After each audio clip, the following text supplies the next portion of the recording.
does volatility affect the argument that Bitcoin is a great store of value? I don't really look at the price. I look more at the hash rate. And the hash rate over the past 10 years has been in a very predictable, solid bull market. And it just reached new all-time highs recently.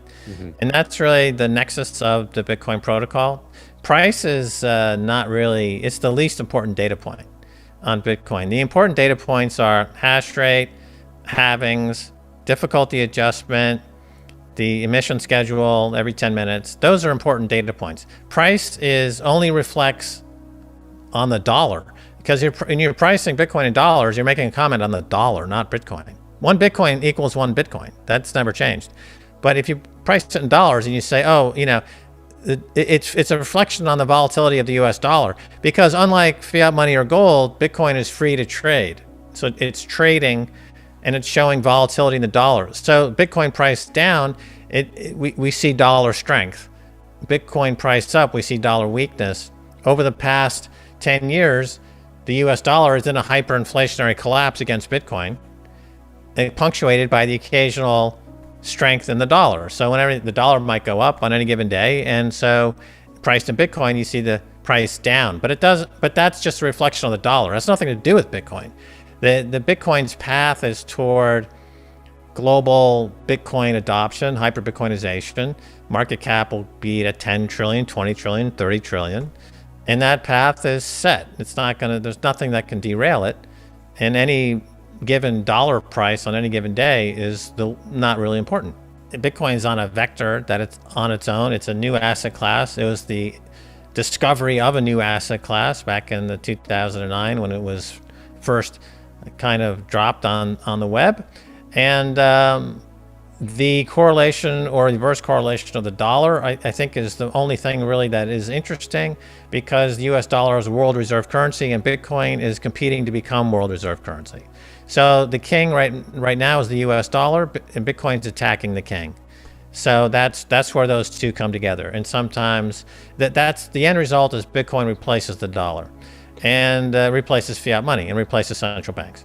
So that's where it's going. And but it is on something that's compounding at a rate of 200% a year for 10 years. It's not correlated to anything. Right.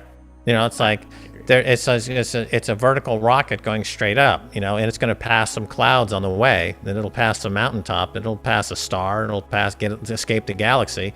It doesn't mean it's correlated to any of those things. It's on its own vector. It's heading on a vector out of any, as Michael Saylor would say, all your models are broken. Right? There are no models suitable to evaluate Bitcoin. I think it's absolutely true. You said that Bitcoin is attacking the king, being the United States dollar, but we all know that it's not the only one attacking the king. And you touched on central banks.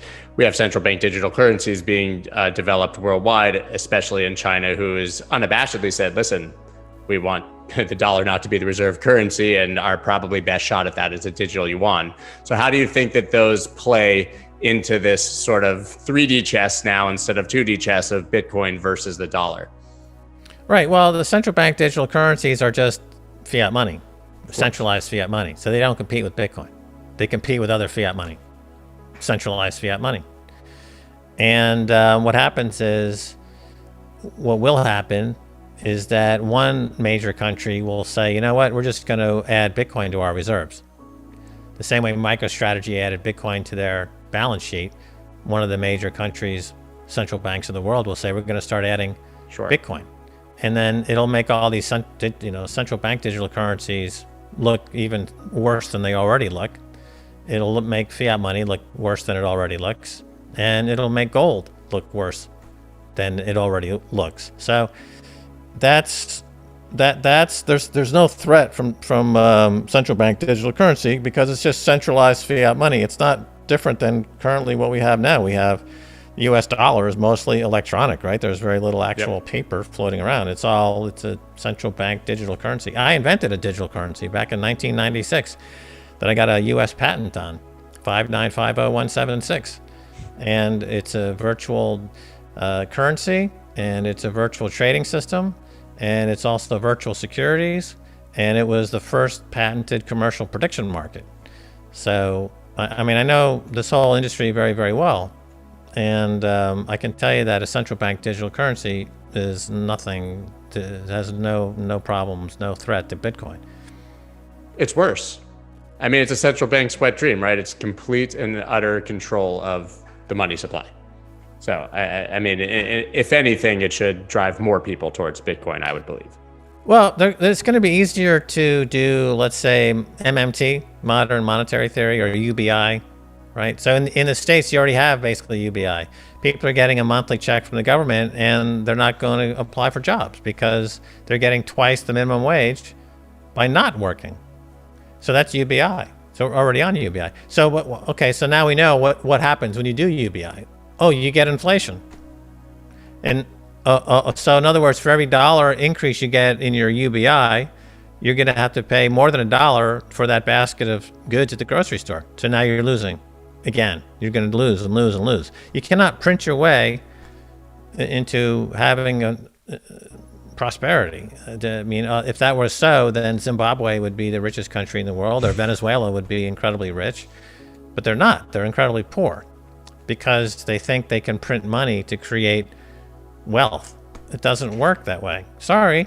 So let's assume that this hyperinflationary environment does come to pass in the next year or two. What can we do as, people with a microphone in this market to make sure that as many people get and buy Bitcoin as possible before that happens? Right. Well, the sad news is that a lot of people simply won't buy it. And, like the story of Noah and the Ark, they're going to drown.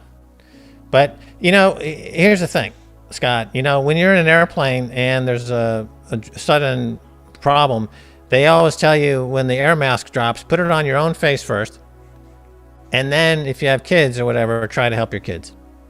So when this thing collapses, you have to make sure that you, Scott, and me, Max, have enough Bitcoin.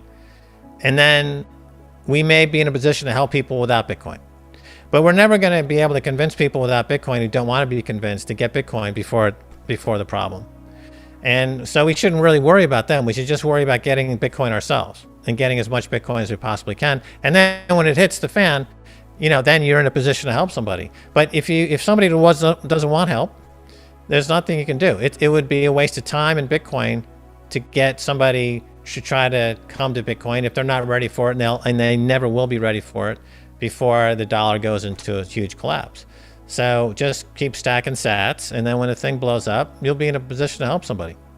So when corporate America really runs out of room to finagle and to escape the Bitcoin reality, they've got to make the move. They've got to make the move. So I think it happens in 2021. So my price target for 2021 is still $220,000 per Bitcoin.